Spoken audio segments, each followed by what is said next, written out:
ಅಟಲ್ ಬಿಹಾರಿ ವಾಜಪೇಯಿ ಭಾರತೀಯ ರಾಜಕಾರಣದಲ್ಲಿ ಮಾತ್ರವಲ್ಲ, ಸಮಗ್ರ ಜಗತ್ತಿನ ರಾಜಕೀಯ ರಂಗದಲ್ಲಿ ಅದ್ವಿತೀಯವಾದಂತಹ ಸಾಧಕರು. ಪ್ರಾಯಃ ಅಪಾರ ಅಭಿಮಾನಿಗಳನ್ನು ಹೊಂದಿರುವ ನಾಯಕ, ನಿಜ ಅರ್ಥದ ಜನನಾಯಕ ಅಟಲ್ ಬಿಹಾರಿ ವಾಜಪೇಯಿ ಅವರು. ದೇಶಪ್ರೇಮ, ದೇಶಾಭಿಮಾನ, ಪ್ರಖರವಾದಂಥ ರಾಷ್ಟ್ರೀಯ ಚಿಂತನೆಗಳು, ಅದ್ವಿತೀಯ ನಾಯಕತ್ವ, ಎಂದೂ ಧೃತಿಗೆಡದ, ಎಂದಿಗೂ ಆಘಾತಗಳನ್ನು ತನ್ನ ಸವಾಲನ್ನಾಗಿ ಪರಿಗಣಿಸಲೇ ಬಂದಿರುವ ಅದ್ಭುತವಾದ ಸಾಧಕ ಅಟಲ್ ಬಿಹಾರಿ ವಾಜಪೇಯಿ ಅವರು. ಹಾಗೆ ನೋಡಿದರೆ ಸ್ವಾತಂತ್ರ್ಯ ಪೂರ್ವದ ದಿನಗಳಲ್ಲಿ ಅವರು ತಮ್ಮ ದೇಶ ಪ್ರೇಮವನ್ನು ಕವಿತೆಗಳ ಮೂಲಕ ಅವರು ತೋರಿಸ್ತಾ ಬಂದವರು. ಆ ಕಾಲದಲ್ಲಿ ಅವರು ಭಾರತೀಯ ಜನಸಂಘಕ್ಕೆ ಆಕರ್ಷಿತರಾದರು. ಭಾರತೀಯ ಜನಸಂಘ ಅನ್ನುವಂಥದ್ದು ಆ ಕಾಲದಲ್ಲಿ RSS ರಾಷ್ಟ್ರೀಯ ಸ್ವಯಂ ಸೇವಕ ಸಂಘದ ಜೊತೆಗೆ ಬೆಳೆದು ಬಂದಂತಹ ರಾಜಕೀಯ ಪಕ್ಷ. ವಿಶೇಷ ಅಂದರೆ ಆ ಭಾರತೀಯ ಜನಸಂಘದ ಪ್ರಮುಖ ನಾಯಕರಾಗಿದ್ದವರು ನಮ್ಮ ಅಟಲ್ ಬಿಹಾರಿ ವಾಜಪೇಯಿ ಅವರು. ಇಲ್ಲಿ ಈ ಮಾತು ಏಕೆಂದರೆ ಆ ಚಿಹ್ನೆ, ಆಗ ಅವರದ್ದು ದೀಪದ ಚಿಹ್ನೆ ಭಾರತೀಯ ಜನಸಂಘಕ್ಕಿತ್ತು. ಹೀಗೆ ದೀಪ ಎಣ್ಣೆ ಹತ್ತಿರುವಂಥ ಇಲ್ಲಿ ದೀಪದ ಚಿಹ್ನೆ. ವಿಶೇಷ ಅಂದರೆ ಇಲ್ಲಿ ಎಂದು ಜನಸಂಘ ಅಧಿಕಾರಕ್ಕೆ ಬಂದಿರಲಿಲ್ಲ. ಜನಸಂಘದ ಜನಪ್ರತಿನಿಧಿಗಳು ಆಗ ಮೈಸೂರು ರಾಜ್ಯ 70ರ ದಶಕದ ನಂತರ ದೇವರಾಜ ಅರಸು ಅವರ ನೇತೃತ್ವದ ಸಂದರ್ಭದಲ್ಲಿ ಕರ್ನಾಟಕ ಎಂಬ ನಾಮಕರಣ ಬಂತು. ಈ ಮೈಸೂರು ರಾಜ್ಯದಲ್ಲಿ ಜನಸಂಘದ ಪ್ರಾಬಲ್ಯ ಇರಲಿಲ್ಲ. ಆದರೆ ಉತ್ತರ ಭಾರತದಲ್ಲಿ ಅವರು ಬಹಳ ಪ್ರಬಲರಾಗಿದ್ದರು. ದಿಲ್ಲಿ ಕೇಂದ್ರಾಡಳಿತ ಪ್ರದೇಶ, ಯೂನಿಯನ್ ಟೆರಿಟರಿ ಅಂತ ಕರೀತಾರೆ. ದಿಲ್ಲಿ, ಗೋವಾ, ಡಮನ್, ಡ್ಯೂ ಇವುಗಳಲ್ಲೆಲ್ಲ ಆಗ ಕೇಂದ್ರಾಡಳಿತ ಪ್ರದೇಶಗಳಾಗಿದ್ದು, ಪಾಂಡಿಚೇರಿ ಸಹಿತ. ಈಗ ಅವರಿಗೆ ರಾಜ್ಯದ ಸ್ಥಾನಮಾನ ಕೊಟ್ಟಿದ್ದಾರೆ. ಅಲ್ಲೆಲ್ಲ ಉತ್ತರ ಭಾರತದಲ್ಲಿ ಸ್ಥಳೀಯಾಡಳಿತ ಸಂಸ್ಥೆಗಳಲ್ಲಿ ಜನಸಂಘದ ಪ್ರಾಬಲ್ಯ ಇತ್ತು. ಇಲ್ಲಿ ಭಾರತೀಯ ಜನಸಂಘದ ಉಲ್ಲೇಖ, ಅದರ ಜೊತೆಗೆ ಅಟಲ್ ಬಿಹಾರಿ ಅವರ ಉಲ್ಲೇಖ ಏಕೆಂದರೆ ನಮ್ಮ ದಕ್ಷಿಣ ಕನ್ನಡ ಅವಿಭಜಿತ ಜಿಲ್ಲೆಯಲ್ಲಿ ಆಗ ಜನಸಂಘ ಪ್ರಾತಿನಿಧ್ಯವನ್ನು ಪಡೆದುಕೊಂಡಿತ್ತು. ಕಾರ್ಕಳದಲ್ಲಿ ಬೋಳ ರಘುರಾಮ ಶೆಟ್ಟಿ ಎಂಬವರು 60ರ ದಶಕದ ಕೊನೆಯಲ್ಲಿ ಭಾರತೀಯ ಜನಸಂಘದಿಂದ ಶಾಸಕರಾಗಿ ಆಯ್ಕೆಯಾದವರು. ಮುಂದೆ ವೀರಪ್ಪ ಮೊಯ್ಲಿಯವರು ಸತತ 6 ಬಾರಿ 7 ಬಾರಿ ಆಯ್ಕೆಯಾದರು. ಅದರ ಮೊದಲು ಜನಸಂಘಕ್ಕೆ ಪ್ರಾತಿನಿಧ್ಯವನ್ನು ಕೊಟ್ಟಂಥವರು ಬೋಳ ರಘುರಾಮ ಶೆಟ್ಟಿ ಎಂಬವರು. ಅದಕ್ಕಿಂತಲೂ ಮಿಗಿಲಾದ ಇನ್ನೊಂದು ವಿಶೇಷ ಅಂದರೆ 70ರ ದಶಕದಲ್ಲಿ ಉಡುಪಿಯ ನಗರಸಭೆಯ ಅಧಿಕಾರ ಅದು ಭಾರತೀಯ ಜನಸಂಘಕ್ಕಿತ್ತು. ಉತ್ತರ ಭಾರತದಲ್ಲಿ ಮತ್ತು ಅವಿಭಜಿತ ದಕ್ಷಿಣ ಕನ್ನಡ ಜಿಲ್ಲೆಯಲ್ಲಿ ಭಾರತೀಯ ಜನಸಂಘ ಅಧಿಕಾರದಲ್ಲಿತ್ತು. ಡಾಕ್ಟರ್ VS ಆಚಾರ್ಯ ಅವರು ಉಡುಪಿ ನಗರಸಭೆಯ ಅಧ್ಯಕ್ಷರಾಗಿದ್ದರು. ಅವರು ಅಧ್ಯಕ್ಷರಾಗಿದ್ದ ಅವಧಿಯಲ್ಲಿ ಉಪಾಧ್ಯಕ್ಷರಾಗಿದ್ದವರು BR ಶೆಟ್ಟಿಯವರು. ಅವರು ಕೂಡ ಸಕ್ರಿಯ ಜನಸಂಘದ ಕಾರ್ಯಕರ್ತರಾಗಿದ್ದರು. ಮುಂದೆ ಅವರು ಅಬುದಾಬಿಗೆ ತೆರಳಿ ಇವತ್ತು ಪ್ರಾಯಶಃ ಅಲ್ಲಿನ ಒಬ್ಬ ಶ್ರೀಮಂತ ಶೇಖ್ ಎಂಬ ಸ್ಥಾನಮಾನವನ್ನು ಕೂಡ ಪಡೆದುಕೊಂಡಿದ್ದರು. ಆದರೆ ಇಲ್ಲಿ ಜನಸಂಘ ಜನಪ್ರಿಯವಾಗಲು ಕಾರಣ ಅಟಲ್ ಬಿಹಾರಿ ವಾಜಪೇಯಿ ಅವರು. ಒಂದು ಆಶ್ಚರ್ಯಕರ ಮಾಹಿತಿ ಅಂದರೆ ಸ್ವಾತಂತ್ರ್ಯ ಪೂರ್ವದ ದಿನಗಳಲ್ಲಿ ಅವರು ಮಂಗಳೂರಿಗೆ ಬಂದಿದ್ದಾರೆ. ಸ್ವಾತಂತ್ರ್ಯ ಪೂರ್ವದ ದಿನಗಳಲ್ಲಿ ಅವರು ಮಂಗಳೂರಿಗೆ ಬಂದು ಇಲ್ಲಿ ಕಾರ್ಯಕರ್ತರನ್ನು ಕಟ್ಟುವ ಒಂದು ಪ್ರಯತ್ನವನ್ನು ಮಾಡಿದರು. ಅದರ ಜೊತೆಗೆ ಮಂಗಳೂರಿನ ಅನೇಕ ಮಂದಿಯ ಒಡನಾಟವನ್ನು ಅವರು ಹೊಂದಿದರು. ಉದಾಹರಣೆಗೆ ಈಗ ಅವರು ತೀರಿ ಹೋಗಿದ್ದಾರೆ, ಪ್ರಭಾಕರ ಘಾಟೆಯವರು, ಅವ್ರ ಮನೆಯಲ್ಲಿ ವಾಜಪೇಯಿ ಬಂದು ನಿಂತ ನಿದರ್ಶನ ಇದೆ. ಈಗ ಪ್ರಭಾಕರ ಘಾಟೆಯವರಿಲ್ಲ, ಅವರು BMSನ ನಾಯಕರಾಗಿದ್ದರು. BMS ಅನ್ನೋ ಒಂದು RSSನ ಕಾರ್ಮಿಕರ ಘಟಕ, ಭಾರತೀಯ ಮಜ್ದೂರ್ ಸಭಾ. ಹಾಗೆ ಪ್ರಭಾಕರ ಘಾಟೆಯವರ ಜೊತೆ ಆತ್ಮೀಯತೆಯಿಂದ ಇದ್ದರು. ಪ್ರಭಾಕರ ಘಾಟೆಯವರ ಪತ್ನಿ ಅವರು ಕೆನರಾ ಕಾಲೇಜಿನಲ್ಲಿ ಅವರು ಪ್ರಾಂಶುಪಾಲಿಯಾಗಿ ನಿವೃತ್ತರಾದವರು. ಹಿಂದಿ ವಿಷಯದಲ್ಲಿ ಬಹಳ ಅವರು ಅಗ್ರಗಣ್ಯರಾಗಿದ್ದವರು. ಅವರ ಪುತ್ರ, ಈಗ ಅವರ ಮನೆ ನಮ್ಮ ಈಗಿನ SDM ಲಾ ಕಾಲೇಜಿನ ಹಿಂಭಾಗದಲ್ಲಿದೆ. ಸುಧೀರ್ ಘಾಟೆ ಈಗ ಆ ನೆನಪುಗಳನ್ನೆಲ್ಲ ನಮ್ಮಲ್ಲಿ ಅನೇಕ ಬಾರಿ ಹೇಳ್ಕೊಂಡಿದ್ರು. ಆಮೇಲೆ ಅಟಲ್ ಬಿಹಾರಿ ವಾಜಪೇಯಿ ಅವರು ಆ ಕಾಲಕ್ಕೆ ಇಲ್ಲಿ ಬಂದು, ಆಗ ಕಚೇರಿ ಇತ್ಯಾದಿಗಳಿರಲಿಲ್ಲ, ಕೆಲವು ಮನೆಗಳಲ್ಲಿ ನಿಂತು ಅವರು ಕಾರ್ಯಾಚರಣೆ ಮಾಡ್ತಿದ್ರು. ಮುಂದೆ ಒಂದು ವಿಚಿತ್ರ ವಿದ್ಯಮಾನ ನಮ್ಮ ದೇಶದಲ್ಲಿ ನಡೆಯಿತು. ಇಂದಿರಾ ಗಾಂಧಿಯವರು ತುರ್ತು ಪರಿಸ್ಥಿತಿಯನ್ನು 1971ರಲ್ಲಿ ತುರ್ತು ಪರಿಸ್ಥಿತಿ ಹೇರಿದರು. 1974ರ ಅವಧಿಯವರೆಗೆ ಅದು ತುರ್ತು ಪರಿಸ್ಥಿತಿ ಬಂದಾಗ ವಾಜಪೇಯಿ, ಅಡ್ವಾಣಿ ಮುಂತಾದ ನಾಯಕರನ್ನು ಸೆರೆಮನೆಯಲ್ಲಿಟ್ಟರು, ಬೆಂಗಳೂರಿನ ಸೆರೆಮನೆಯಲ್ಲಿಟ್ಟರು. ಅಲ್ಲಿ ಉದಯವಾಣಿಯ ಶೀರ್ಷಿಕೆಯನ್ನು ನಾನು ಓದಲಿಕ್ಕೆ ಕಲಿತೆ ಅಂತ ಎಲ್ಲ ಭಾಷಣಗಳಲ್ಲಿ ಅಟಲ್ ಬಿಹಾರಿ ವಾಜಪೇಯಿ ಅವರು ನೆನಪು ಮಾಡಿಕೊಳ್ತಾಯಿದ್ರು. ಅವರ ಬಹಳ ಹಾಸ್ಯಭರಿತವಾದಂಥ ಮಾತುಗಳಿಗೆ ಪ್ರಸಿದ್ಧರು. ಅವರು ಹೇಳ್ತಾ ಇದ್ದರು, ಇನ್ನೂ 1 ವರ್ಷ ತುರ್ತು ಪರಿಸ್ಥಿತಿ ವಿಸ್ತರಣೆ ಆಗ್ತಿದ್ರೆ ಉದಯವಾಣಿ ಪೂರ್ತಿ ಓದಲಿಕ್ಕೆ ಕಲಿತಾ ಇದ್ದೆ ಅಂತ ಸಾರ್ವಜನಿಕ ಸಭೆಗಳಲ್ಲಿ ಅವರು ಉಲ್ಲೇಖ ಮಾಡ್ತಾಯಿದ್ರು. ಅಂದರೆ ಈ ಪ್ರದೇಶದ ಎಲ್ಲ ವಿಚಾರಗಳಿಗೆ ಅವರು ತಮ್ಮನ್ನು ಒಳಗೊಂಡಿದ್ದರು. ಈ ವಿದ್ಯಮಾನದ ಬಗ್ಗೆ ನಾನು ನಿಮಗೆ ಹೇಳಿದೆ. ಆಗ ಇಂದಿರಾ ಗಾಂಧಿ ಅವರ ಕಾಂಗ್ರೆಸ್ನ ವಿರುದ್ಧ, ಕಾಂಗ್ರೆಸ್ ಐ ಅಂತ ಅದಕ್ಕೆ ಹೆಸರಾಯಿತು, ಕಾಂಗ್ರೆಸ್ ಇಂದಿರಾ ಅಂತ. ಅವರಿಗೆ ಆಗ ದನಕರು ಅವರ ಚಿಹ್ನೆ ಆಗಿತ್ತು. ದನಕರನ್ನ ಅವರ ಒಂದು ಭಾಳ ಪ್ರಸಿದ್ಧವಾದ ಕಾಂಗ್ರೆಸ್ ಕಾರ್ಯಕರ್ತರ ಮಾತಿತ್ತಾಗ, ಪೆತ್ತ ಕಂಜಿ ದುಂಬುದ ಅವನಿ ಅಂಕಲ್ ನಂಬುದ ಅಂತ. ಇವುಗಳಿಗೆಲ್ಲ ಈ ಪ್ರದೇಶಕ್ಕೆ ಬಂದು ಅಟಲ್ ಬಿಹಾರಿ ವಾಜಪೇಯಿ ಅವರು ತಮ್ಮ ಪಕ್ಷಕ್ಕೆ ಪುನಶ್ಚೇತನ ಕೊಟ್ಟರು. ತುರ್ತು ಪರಿಸ್ಥಿತಿಯ ನಂತರ ಇಂದಿರಾ ಗಾಂಧಿ ಅವರು ಏನು ಮಾಡಿದರು ಅಂದರೆ, ತುರ್ತು ಪರಿಸ್ಥಿತಿಯನ್ನು ರದ್ದುಪಡಿಸಿ ಭಾರತದ ಲೋಕಸಭೆಗೆ ಚುನಾವಣೆಯನ್ನು ಅವರು ಘೋಷಣೆ ಮಾಡಿದರು.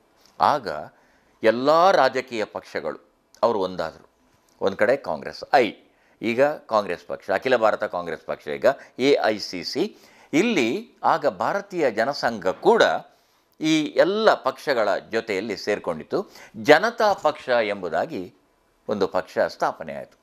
ಅದರಲ್ಲಿ ಕಾಂಗ್ರೆಸ್ನ ಅತೃಪ್ತರು, ಕಾಂಗ್ರೆಸ್ನಿಂದ ಸಿಡಿದೆದ್ದವರು ಕೂಡ, ಉದಾಹರಣೆಗೆ ಬಾಬು ಜಗಜ್ಜೀವನ್ ರಾಮ್ಜಿ ಅಂತವರು ಎಲ್ಲ ಸೇರಿಕೊಂಡ್ರು. ಭಾಳ ಬಲಿಷ್ಠವಾಗಿ ಆ ಪಕ್ಷ ಚುನಾವಣೆಯನ್ನು ಎದುರಿಸಿತು. ಭಾರತದಲ್ಲಿ ಮೊದಲ ಬಾರಿಗೆ ಕಾಂಗ್ರೆಸ್ಸೇತರ ಸರ್ಕಾರ ಅಸ್ತಿತ್ವಕ್ಕೆ ಬಂತು. ಅದು ತುರ್ತು ಪರಿಸ್ಥಿತಿಯ ನಂತರದ ಬೆಳವಣಿಗೆ. ಆಗ ಜನತಾ ಪಕ್ಷದಿಂದ ನಮ್ಮೆಲ್ಲ ನಾಯಕರು ಆಯ್ಕೆಯಾದರು. ಅಟಲ್ ಬಿಹಾರಿ ವಾಜಪೇಯಿ ಅವರು ಕೂಡ ತಮ್ಮ ಕ್ಷೇತ್ರ ಉತ್ತರ ಪ್ರದೇಶದಿಂದ ಅವರು ಗೆದ್ದರು. ವಿಶೇಷ ಅಂದರೆ ಆಗ ಜನತಾ ಪಕ್ಷ ಅಧಿಕಾರಕ್ಕೆ ಬಂತು. ಮೊರಾರ್ಜಿ ದೇಸಾಯಿ ಅವರು ಪ್ರಪ್ರಥಮ ಕಾಂಗ್ರೆಸ್ಸೇತರ ಪ್ರಧಾನಮಂತ್ರಿಯಾಗಿ ಅಧಿಕಾರ ಸ್ವೀಕರಿಸಿದರು. ಈ ಸಂಪುಟದಲ್ಲಿ ಅಟಲ್ ಬಿಹಾರಿ ವಾಜಪೇಯಿ ಅವರು ವಿದೇಶಾಂಗ ವ್ಯವಹಾರಗಳ ಸಚಿವರಾಗಿದ್ದರು. ಆ ಸಂದರ್ಭದಲ್ಲಿ, ಚುನಾವಣೆಯ ಸಂದರ್ಭದಲ್ಲಿ ಅವರು ಸಹ ಮಂಗಳೂರಿಗೆ ಬಂದಿದ್ದರು. ಚುನಾವಣೆಯ ಪ್ರಚಾರ ಭಾಷಣದಲ್ಲಿ ಅವರು ಮೈದಾನದಲ್ಲಿ, ಅಂದರೆ ಅದರ ಹೆಸರು ಕೇಂದ್ರ ಮೈದಾನ, ಸೆಂಟ್ರಲ್ ಮೈದಾನ, 1951ರಲ್ಲಿ ಆಗಿನ ಪ್ರಥಮ ಪ್ರಧಾನಿ ಪಂಡಿತ್ ಜವಾಹರಲಾಲ್ ನೆಹರು ಅವರು ಈ ಮೈದಾನಕ್ಕೆ ಬಂದು ಅಲ್ಲಿ ಅವರು ಆ ಮೈದಾನದಲ್ಲಿರುವ ಪೆವಿಲಿಯನ್ ಉದ್ಘಾಟನೆ ಮಾಡಿದ ಮೇಲೆ ಆ ಮೈದಾನಕ್ಕೆ ನೆಹರು ಮೈದಾನ ಎಂಬುದಾಗಿ ಹೆಸರು ಬಂತು. ಸಂಘ ಪರಿವಾರದವರು ಇವತ್ತು ಕೂಡ ತಮ್ಮ ಭಾಷಣಗಳಲ್ಲಿ, ತಮ್ಮ ಆಹ್ವಾನ ಪತ್ರಿಕೆಗಳಲ್ಲೆಲ್ಲ ಕೇಂದ್ರ ಮೈದಾನ ಎಂಬುದಾಗಿಯೇ ಬರೆಯುತ್ತಾರೆ. ಅಲ್ಲಿ ಅಟಲ್ ಬಿಹಾರಿ ವಾಜಪೇಯಿ ಅವರು ಭಾಷಣಕ್ಕೆ ಬಂದರು ಅಂತಾದರೆ ಅದು ವಸ್ತುಶ ಜನಸಾಗರ. ನಮ್ಮ ಪುರಭವನದ ಮೇಲಿನ ವೇದಿಕೆಯಿಂದ ಅವರು ಮಾತಾಡಿದರೆ ಅಲ್ಲಿ ಕೊನೆಯವರೆಗೆ, ಈಗಿನ ಕಮಿಷನರ್ ಕಚೇರಿಯವರೆಗೆ, ಈಚೆ ಬದಿಯಿಂದ ಈಗಿನ RTO ಕಚೇರಿಯವರೆಗೆ, ಆಚೆ ಬದಿ ಈಗಿನ ಸರ್ವಿಸ್ ಬಸ್ ನಿಲ್ದಾಣ ತಾತ್ಕಾಲಿಕ, ಅಲ್ಲಿಯವರೆಗೆ ಜನ ಸೇರ್ತಾಯಿದ್ರು. ಅಪಾರ ಜನಸ್ತೋಮ. ನಾನು ಅದೆಲ್ಲ ವರದಿ ಮಾಡ್ತಾಯಿದ್ದೆ. ವಾಜಪೇಯಿ ಅವರ ಭಾಷಣಗಳ ವರದಿ ಮಾಡೋದು ಅಂದರೆ ಒಂದು ಅದ್ಭುತವಾದ ಅನುಭವ. ಅವರ ಭಾಷಣಗಳಲ್ಲಿ ಪ್ರಾಯಶಃ ಅವರೊಂದು 7-8 ಬಾರಿ ಬಂದಿದ್ದಾರೆ. ಆಮೇಲೆ ಪ್ರಧಾನಮಂತ್ರಿ ಆಗಿದ್ದಾಗ ಕೂಡ ಬಂದರು. ಪ್ರಧಾನಮಂತ್ರಿ ಆಗಿದ್ದಾಗ ಬಂದು ಉಡುಪಿಯ ಮಠದ ಕಾರ್ಯಕ್ರಮದಲ್ಲಿ ಭಾಗವಹಿಸಿದರು. ಆಮೇಲೆ ಪತ್ರಿಕಾಗೋಷ್ಠಿಯಲ್ಲಿ ಭಾಗವಹಿಸಿದರು. ಪ್ರಧಾನಿ ಆಗಿದ್ದಾಗ, ಅವರು ಪ್ರಧಾನಿಯಾದ ಸನ್ನಿವೇಶ ಮತ್ತೆ ಹೇಳ್ತೇನೆ. ಹೀಗೆ ಮಂಗಳೂರಿನಲ್ಲಿ ಅವರು ಚುನಾವಣಾ ಪ್ರಚಾರ ಭಾಷಣಕ್ಕೆ ಬಂದರು ಅಂತಾದರೆ ಜನರೆಲ್ಲ ಮೈಯೆಲ್ಲ ಕಿವಿಯಾಗಿ ಕಾಯ್ತಾಯಿದ್ರು. ಅವರ ಭಾಷಣದ ವಿಶೇಷ ಅಂದರೆ, ಅವರು ಕೇಳೋದು ಭಾಷಣದ ಮೊದಲು, ಅಂಗ್ರೇಜಿ ಮೇ ಬೋಲು ಯಾ ಹಿಂದಿ ಮೇ ಬೋಲು ಅಂತ. ಆಗ ಜನ ಏನು ಹೇಳ್ತಾಯಿದ್ರು, ಕೆಲವರು ಅಂಗ್ರೇಜಿ ಹೇಳ್ತಾರೆ, ಕೆಲವರು ಹಿಂದಿ ಹೇಳ್ತಾಯಿದ್ರು. ಆಗ ಅವರು ಪರಿಹಾರ ಕೊಡ್ತಾಯಿದ್ರು, I will speak in both the languages ಅಂತ, ನಾನು 2 ಭಾಷೆಗಳಲ್ಲಿ ಮಾತಾಡ್ತೇನೆ. ಆಗ ಭಾಷಣಕ್ಕೆ ಅನುವಾದಕರಿರ್ತಿದ್ರು. ಇವರು ಹಿಂದಿ ಅಥವಾ ಇಂಗ್ಲೀಷ್ನಲ್ಲಿ ಭಾಷಣ ಮಾಡ್ತಾ ಇದ್ದಾಗೆ ಕನ್ನಡಕ್ಕೆ ವಿಶೇಷವಾಗಿ ಅವರ ಭಾಷಣ ಮತ್ತು ಅದ್ವಾನಿಯವರ ಭಾಷಣಗಳ ಅನುವಾದದ ಪ್ರವೀಣ ಅಂದರೆ ಧನಂಜಯ ಕುಮಾರ್ ಅವರು. ಮುಂದೆ ಕೇಂದ್ರ ಸಚಿವರಾಗಿದ್ದರು. ಈಗ ಅವರು ಭಾರತೀಯ ಜನತಾ ಪಕ್ಷದಲ್ಲಿಲ್ಲ. ಹೀಗೆ ಆ ಸಂದರ್ಭದಲ್ಲಿ ಜನತಾ ಪಕ್ಷ ಬಂತಲ್ಲ, 2.5-3 ವರ್ಷ ಅಧಿಕಾರ ಸ್ವೀಕಾರ ಮಾಡುವಾಗ ಈ ವಿವಿಧ ಪಕ್ಷಗಳು ಪರಸ್ಪರ ಅವರ ಮೂಲ ಪಕ್ಷದ ಆಧಾರವನ್ನು ಹಿಡ್ಕೊಂಡು ಪರಸ್ಪರ ಕಿತ್ತಾಟ ನಡೆಸಿದರು. ಜನತಾ ಸರ್ಕಾರ ಬಿದ್ದು ಹೋಯಿತು. ಈ ಎಲ್ಲ ಪಕ್ಷಗಳು ಹೊರಗೆ ಬಂದವು. ಅದರಲ್ಲಿ ಮೂಲ ಜನಸಂಘದವರು ಭಾರತೀಯ ಜನತಾ ಪಕ್ಷ ಅಂತ ಸ್ಥಾಪನೆ ಮಾಡಿದರು. ಭಾರತೀಯ ಜನತಾ ಪಕ್ಷ ಅಸ್ತಿತ್ವಕ್ಕೆ ಬಂತು. ಇದು ತುರ್ತು ಪರಿಸ್ಥಿತಿಯ ನಂತರ ಪ್ರಥಮ ಕಾಂಗ್ರೆಸ್ಸೇತರ ಸರ್ಕಾರ ಅಧಿಕಾರವನ್ನು ಕಳೆದುಕೊಂಡಂಥ ಸಂದರ್ಭ. ಆಮೇಲೆ ನಡೆದ ಇನ್ನೊಂದು ವಿದ್ಯಮಾನ ಅಂದರೆ 1984ರ ಅಕ್ಟೋಬರ್ 30ರಂದು ಆಗಿನ ಪ್ರಧಾನಿ ಶ್ರೀಮತಿ ಇಂದಿರಾ ಗಾಂಧಿ ಅವರನ್ನು ದಿಲ್ಲಿಯಲ್ಲಿ ಅವರ ಅಂಗರಕ್ಷಕರೇ ಗುಂಡಿನ ಮಳೆಗರೆದು ಅವರನ್ನು ಹತ್ಯೆ ಮಾಡ್ತಾರೆ. ಸಮಗ್ರ ದೇಶ ಒಂಥರ ಅರಾಜಕತೆ ಬಂತು ಅಂತ ಆಗುವ ಇಂದಿರಾ ಗಾಂಧಿಯವರ ಪುತ್ರ ರಾಜೀವ್ ಗಾಂಧಿಯವರು ಪ್ರಧಾನಮಂತ್ರಿಯಾಗಿ ಅಧಿಕಾರವನ್ನು ಸ್ವೀಕರಿಸ್ತಾರೆ. 1985ರಲ್ಲಿ ಇಲ್ಲಿ ಚುನಾವಣೆ ನಡೀತದೆ. ಆ ಚುನಾವಣೆ ಲೋಕಸಭೆಗೆ ನಡೆದಾಗ ಅಟಲ್ ಬಿಹಾರಿ ವಾಜಪೇಯಿಯವರು ಮತ್ತೆ ಮಂಗಳೂರಿಗೆ ಬಂದರು. ನಾನು ಉದಯವಾಣಿಗೆ ಸೇರಿ 1.5 ವರ್ಷ ಆಗಿತ್ತು. ಅಂದು ಕೂಡ ನಾನು ಅದು ಸಂಜೆಯ ಸಮಯ, 7 ಗಂಟೆಯ ಸಮಯ, ಕೇಂದ್ರ ಮೈದಾನಲ್ಲಿ ಅವರ ಭಾಷಣ ಇತ್ತು. ಅಲ್ಲಿ ಕೂಡ ಅವರು ಇಂದಿರಾ ಗಾಂಧಿಯ ಹತ್ಯೆಯ ವಿಚಾರವನ್ನು ಭಾಳ ಸೂಕ್ಷ್ಮವಾಗಿ ಬಳಸಿದರು. ಆಮೇಲೆ ಅವರ ಭಾಷಣಗಳಲ್ಲಿ ಎಂದೂ ಯಾರನ್ನು ಅವರು ಈಗಿನ ರಾಜಕಾರಣಿಗಳಂತೆ ಕೆಟ್ಟ ಶಬ್ದದಿಂದ ದೂರಿದವರಲ್ಲ. ವ್ಯಂಗ್ಯ ಆಡ್ತಾಯಿದ್ರು, ಮೊನಚುಗಳ ಬಾಣ ಇತ್ತು, ಕಾವ್ಯಗಳ ಮೂಲಕ, ಶಾಯರಿಗಳ ಮೂಲಕ ಅವರು ಈ ಎಲ್ಲ ವಿಚಾರಗಳನ್ನು ನಡೆಸ್ತಾಯಿದ್ರು. ಆದರೆ ಎಂದಿಗೂ ಚಾರಿತ್ರ್ಯ ಹನನ ಮಾಡೋದಾಗಲಿ ಅಥವಾ ವೃಥ ಆರೋಪಗಳನ್ನು ಮಾಡುವುದಾಗಲಿ ಅವರ ಭಾಷಣಗಳಲ್ಲಿರು. ಅವರ ಭಾಷಣ ಅಂದರೆ ಅದು ಒಂದು ಕಾವ್ಯಮಯವಾದ ಶಬ್ದಗಳ ನಿರಂತರ ಪ್ರಹಾರ, ನಿರಂತರ ಪ್ರವಾಹ, ಅದಕ್ಕೆ ಒಂದಿಷ್ಟು ಪ್ರಹಾರ ಕೂಡ. ಇದೆಲ್ಲವನ್ನು ವರದಿ ಮಾಡುವುದೇ ಒಂದು ಅದ್ಭುತವಾದ ಅನುಭವ ಇತ್ತು. ಅವರ ವೇಷಭೂಷಣಗಳು, ಅವರ ಒಂದು ಸರಳತೆ, ಸಹೃದಯತೆ, ಒಬ್ಬ ಜನನಾಯಕನಿಗೆ ಇರಬೇಕಾದಂಥ ವಿಚಾರಗಳು. ಈ 1984-85 ಒಂದು 6 ತಿಂಗಳು ಬೇಗ ನಡೀತು ಇಂದಿರಾ ಗಾಂಧಿಯವರ ಹತ್ಯೆಯ ಸಿಂಪೆತಿ ವೇವ್, ಅನುಕಂಪದ ಅಲೆ ದೇಶದಾದ್ಯಂತ ಬಂತು. ಕಾಂಗ್ರೆಸ್ ಕಂಡರಿಯದ ರೀತಿಯಲ್ಲಿ ಬಹುಮತವನ್ನು ಪಡೆಯಿತು. ಭಾರತೀಯ ಜನತಾ ಪಕ್ಷ ಒಂದೇ ಸ್ಥಾನವನ್ನು ಪಡೆದುಕೊಂಡது. ಅಲಹಾಬಾದ್ನಲ್ಲಿ ಅಟಲ್ ಬಿಹಾರಿ ವಾಜಪೇಯಿಯವರು ಆಯ್ಕೆಯಾದಂಥ ಸಂದರ್ಭ. ಆ ಸರ್ಕಾರ 85ರಿಂದ 89, 89ರಲ್ಲಿ ಚುನಾವಣೆ ನಡೆಯಿತು. ಭಾರತೀಯ ಜನತಾ ಪಕ್ಷ ಒಳ್ಳೆಯ ಒಂದು ಪ್ರದರ್ಶನವನ್ನು ಮಾಡಿದರೂ ಕೂಡ ಅಲ್ಲಿ 89ಕ್ಕೆ ಬಂದ ಸಮ್ಮಿಶ್ರ ಸರ್ಕಾರ ಉಳಿಯಲಿಲ್ಲ. 91ಕ್ಕೆ ಮತ್ತೆ ಚುನಾವಣೆ ನಡೆಯಿತು. ಅಲ್ಲಿ 13 ದಿನಗಳ ಕಾಲ ಭಾರತೀಯ ಜನತಾ ಪಕ್ಷದಿಂದ ಪ್ರಧಾನಿಯಾಗಿ ವಾಜಪೇಯಿಯವರು ಕಾರ್ಯನಿರ್ವಹಿಸಿದರು. ಅವರು ಮತ್ತೆ ಈ ಥರದ ಲೋಕಸಭೆಯಲ್ಲಿ ಬಹುಮತ ಸಾಬೀತು ಮಾಡುವ ಸಂದರ್ಭದಲ್ಲಿ ಒಂದು ಅದ್ಭುತವಾದ ಒಂದು ಭಾಷಣವನ್ನು ಮಾಡಿ ನೇರ ಅವರು ಬಹುಮತಕ್ಕೆ ಹೋಗಲಿಲ್ಲ, ಅವರು ಲೋಕಸಭೆಯ ವಿಸರ್ಜನೆಗೆ ಸೂಚನೆ ಮಾಡಿದರು. ಆ ನಂತರ ಅವರು ಪ್ರಧಾನಿಯಾಗಿ ಅಧಿಕಾರಕ್ಕೆ ಬಂದರು. ಅದು NDA, ಅದು ಒಂದು ಗ್ರೂಪ್ ಆಯಿತು NDA. ಅದರ ಮೂಲಕ ಅವರು ಅಧಿಕಾರಕ್ಕೆ ಬಂದು ಭಾರತದ ಪ್ರಧಾನಿಯಾದರು. ಭಾರತದ ಪ್ರಧಾನಿಯಾದಾಗಿದ್ದಾಗಲೂ ಕೂಡ ಅವರು ನಮ್ಮ ಮಂಗಳೂರಿಗೆ ಬಂದರು, ಉಡುಪಿಗೆ ಬಂದರು, ಉಡುಪಿಯ ಒಂದು ಕಾರ್ಯಕ್ರಮದಲ್ಲಿ ಭಾಗವಹಿಸಿದರು. ಅದೇ ಸೌಜನ್ಯವನ್ನು ಅವರು ಉಳಿಸಿಕೊಂಡರು.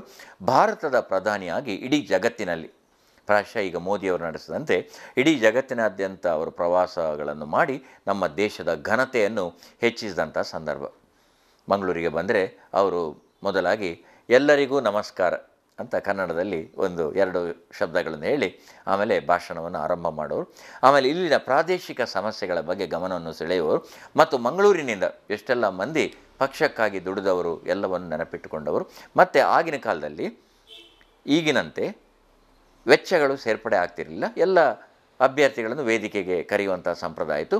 ಎಲ್ಲ ಅಭ್ಯರ್ಥಿಗಳು ವೇದಿಕೆಯಲ್ಲಿ ಕೂತ್ಕೊಳ್ತಾ ಇದ್ದರು, ಅವರನ್ನು ಪರಿಚಯ ಮಾಡಿಕೊಡ್ತಾಯಿದ್ರು. ಆಗ ನಾವೆಲ್ಲ ತಿಳಿದಂತೆ 15 ಸ್ಥಾನ ಇತ್ತು.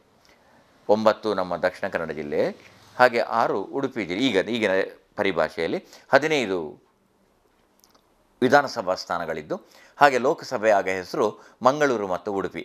ಮಂಗಳೂರು ಲೋಕಸಭಾ ಕ್ಷೇತ್ರ ಅಂದರೆ ಆಗ ದಕ್ಷಿಣ ಕನ್ನಡದ 5, ಆಮೇಲೆ ಕೊಡಗಿನ 3, ಸೋಮವಾರಪೇಟೆ, ವಿರಾಜಪೇಟೆ, ಆನಂತರ ಮಡಿಕೇರಿ. ನಮ್ಮ ದಕ್ಷಿಣ ಕನ್ನಡ ಜಿಲ್ಲೆಯಲ್ಲಿ ಆ ಕಾಲಕ್ಕೆ ಇದು ಮಂಗಳೂರು, ಉಳ್ಳಾಲ, ಆನಂತರ ವಿಟ್ಲ, ಬಂಟ್ವಾಳ, ಆನಂತರ ಸುಳ್ಯ, ಪುತ್ತೂರು, ಸುಳ್ಯ, ಈ ಕ್ಷೇತ್ರಗಳು ಇತ್ತು. ನಮ್ಮ ಬೆಳ್ತಂಗಡಿ ಆ ಕಾಲಕ್ಕೆ, ಬೆಳ್ತಂಗಡಿ ಮತ್ತು ಆ ಕಾಲಕ್ಕೆ ಉಡುಪಿ ಲೋಕಸಭಾ ಕ್ಷೇತ್ರದ ಕಾರ್ಕಳ, ಈ 2 ಚಿಕ್ಕಮಗಳೂರು ಲೋಕಸಭಾ ಕ್ಷೇತ್ರದಲ್ಲಿತ್ತು.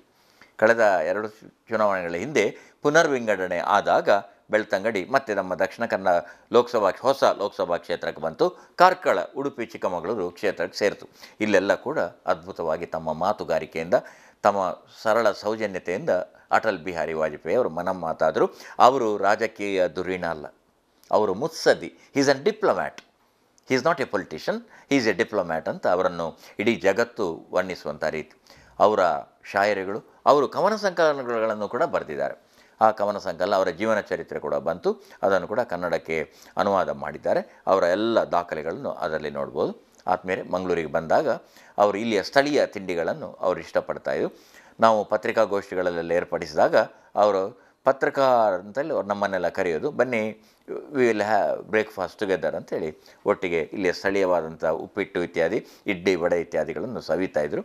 ಅವ್ರದ್ದೊಂದು ವಿಶೇಷ ಅಂದರೆ ಅವರಿಗೆ ಹಾಲು ಭಾಳ ಇಷ್ಟ. ಬರೀ ಹಾಲಲ್ಲ, ಬಿಸಿ ಹಾಲು. ಬಿಸಿ ಹಾಲಿಗೆ 2 ಚಮಚ ಸಕ್ಕರೆ ಹಾಕಿ ತಂದರೂ ಕೂಡ ಅವರ ಎದುರು 2 ಚಮಚ ಸಕ್ಕರೆ ಹಾಕಬೇಕು. ಸಕ್ಕರೆ ಹಾಕಿದ ಬಿಸಿ ಹಾಲು ಭಾಳ ಇಷ್ಟಪಡ್ತಾಯಿದ್ರು. ಆದ್ದರಿಂದಲೇ ಅವರ ಮನಸ್ಸು, ಅವರ ವ್ಯಕ್ತಿತ್ವ ಕೂಡ ಹಾಲಿನಂತೆ. ಅದು ಪಾರದರ್ಶಕ, ಶುಭ್ರ, ಪುಷ್ಟಿದಾಯಕ, ಪ್ರತಿಯೊಬ್ಬರೂ ಬಯಸುವಂಥ ಒಂದು ಪೇಯ ಹಾಲು. ವಾಜಪೇಯಿ ಅವರು ಕೂಡ ನಮ್ಮ ದೇಶಕ್ಕೆ ಹಾಲಿನಂಥ ಜೀವನವನ್ನು ಸವಿಸಿದವರು. ಹಾಲಿನ ರೀತಿಯ ಎಲ್ಲ ವೈಶಿಷ್ಟ್ಯಗಳನ್ನು, ವಿಶೇಷಣಗಳನ್ನು ನಮ್ಮ ಭಾರತದ ಜೀವನಕ್ಕೆ ಅವರು ನೀಡಿದವರು. ಆದ್ದರಿಂದ ಅಟಲ್ ಬಿಹಾರಿ ವಾಜಪೇಯಿ ಅವರು ಯಾವತ್ತೂ ಕೂಡ ಸದಾಕಾಲ ಅವರು ಈ ದೇಶದ ಜನತೆಯ ಮನಸ್ಸಿನಲ್ಲಿ ನೆಲೆಯಾಗಿರ್ತಾರೆ, ಸದಾಕಾಲ ಅವರು ಅಮರರಾಗಿರ್ತಾರೆ. ಅಟಲ್ ಬಿಹಾರಿ ವಾಜಪೇಯಿ ಅವರು ಭಾರತದ ಪ್ರಧಾನಮಂತ್ರಿ ಆಗಿದ್ದಾಗ ಅವರ ಅನೇಕ ಯೋಜನೆಗಳು ನಮ್ಮ ಕರಾವಳಿಯ ಜಿಲ್ಲೆಗಳಿಗೆ ಅನುಕೂಲ ಆಯಿತು. ಕರಾವಳಿಯ ಜಿಲ್ಲೆಗಳು ಅಂದರೆ ಇಲ್ಲಿ ದಕ್ಷಿಣ ಕನ್ನಡ, ಉಡುಪಿ ಮತ್ತು ಉತ್ತರ ಕನ್ನಡಗಳನ್ನು ಗಮನದಲ್ಲಿಟ್ಟು ನಾನು ಹೇಳ್ತಾ ಇದ್ದೇನೆ. ಅವರ ಕಾಲದಲ್ಲಿ ಸುವರ್ಣ ಚತುಷ್ಪಥ ಎಂಬ ಒಂದು ಯೋಜನೆ ಬಂತು. ಎಲ್ಲ ಹೆದ್ದಾರಿಗಳನ್ನು ಸೇರಿಸುವಂಥದ್ದು, ಎಲ್ಲೆಲ್ಲಿ ಹೊಸ ಸೇತುವೆಗಳ ಅಗತ್ಯ ಇದೆ ಅದರ ನಿರ್ಮಾಣ, ಅದರ ಫಲ ನಮಗೂ ಕೂಡ ದೊರೆಯಿತು. ವಿಶೇಷವಾಗಿ ನಮ್ಮ ಬಂಟ್ವಾಳದಿಂದ ನಾವು ಪುತ್ತೂರು ಕಡೆಗೆ ಸಾಗುವಾಗ ಪಾಣೆಮಂಗಳೂರಿನಲ್ಲಿ ನಾವು ಗಮನಿಸಿದಂತೆ ಹೊಸ ಸೇತುವೆಯ ನಿರ್ಮಾಣ ಆಯಿತು. ಆಗ ಖಂಡೂರಿ ಎಂಬವರು ಹೆದ್ದಾರಿಗಳ ಸಚಿವರಾಗಿದ್ದರು. ಭಾಳ ಅದ್ಭುತವಾದ ಕೆಲಸಗಾರರು, ನೀವು ಆರ್ಮಿಯಿಂದ ಬಂದವರು, ಸೇನೆಯಿಂದ ಬಂದವರು. ಇದರ ಒಂದು ದೊಡ್ಡ ಫಲ ನಮ್ಮ ಜಿಲ್ಲೆಗೆ ಆ ಕಾಲಕ್ಕೆ ಲಭಿಸಿತು. ಆನಂತರ ನಾವು ತಿಳಿದಂತೆ ಕರಾವಳಿ ಪ್ರದೇಶಗಳಿಗೆ ಆಗಿನ ಕಾಲದ ಹೊಸ ಯೋಜನೆಗಳು, ವಿಶೇಷವಾಗಿ ರಸ್ತೆಗಳ ಸೇರ್ಪಡೆ ಮತ್ತು ರಸ್ತೆಗಳ ನಿರ್ಮಾಣ, ಸೇತುವೆಗಳ ನಿರ್ಮಾಣದ ಮೂಲಕ ರಸ್ತೆಗಳ ಅಗಲೀಕರಣ ಇತ್ಯಾದಿ ಕಾರ್ಯಗಳಿಗೆ ಭಾಳ ದೊಡ್ಡ ಕೊಡುಗೆ ನಮಗೆ ಸಿಕ್ತು. ಹಾಗೆ ರೋಜ್ಗಾರ್ ಯೋಜನೆಯಿಂದ ಅನೇಕ ಮಂದಿ ಪ್ರತಿದಿನ ಅವರ ಆದಾಯ ಅವರಿಗೆ ಸಿಗಲಿಕ್ಕೆ ಸಾಧ್ಯ ಆಯಿತು. ಆಮೇಲೆ ವಾಜಪೇಯಿ ಆರೋಗ್ಯ ಯೋಜನೆಯಲ್ಲಿ ದೇಶದಾದ್ಯಂತ ಆರೋಗ್ಯ ಕಾರ್ಡ್ಗಳನ್ನು ವಿತರಿಸುವ ಮೂಲಕ ಜನತೆಗೆ ಚೈತನ್ಯ ತುಂಬಿಸುವಂಥ ಕೆಲಸ ಆಯಿತು. ಹೀಗಾಗಿ ವಾಜಪೇಯಿಯವರ ಆಡಳಿತ ಅವಧಿಯಲ್ಲಿ ನಮ್ಮ ಜಿಲ್ಲೆಗೆ ಸಾಕಷ್ಟು ಕೊಡುಗೆಗಳನ್ನು, ಅನುದಾನಗಳನ್ನು ಅವರು ಕೊಟ್ಟಿದ್ದಾರೆ. ವಿಮಾನ ನಿಲ್ದಾಣದ ವಿಸ್ತರೀಕರಣ, ಆಮೇಲೆ ನವಮಂಗಳೂರು ಬಂದರಿನ ವಿನ್ಯಾಸ, ಆನಂತರ ಮುಂದೆ MRPLಗೆ ಬೇಕಾದಂಥ ಕೊಡುಗೆಗಳನ್ನು ಅವರ ಸಂದರ್ಭದಲ್ಲಿ ಅನುದಾನಗಳನ್ನು ಭಾಳ ಪ್ರೀತಿಯಿಂದ ನಮ್ಮ ಕರಾವಳಿಗೆ ಕೊಟ್ಟಂಥವರು ಅಟಲ್ ಬಿಹಾರಿ ವಾಜಪೇಯಿ ಅವರು.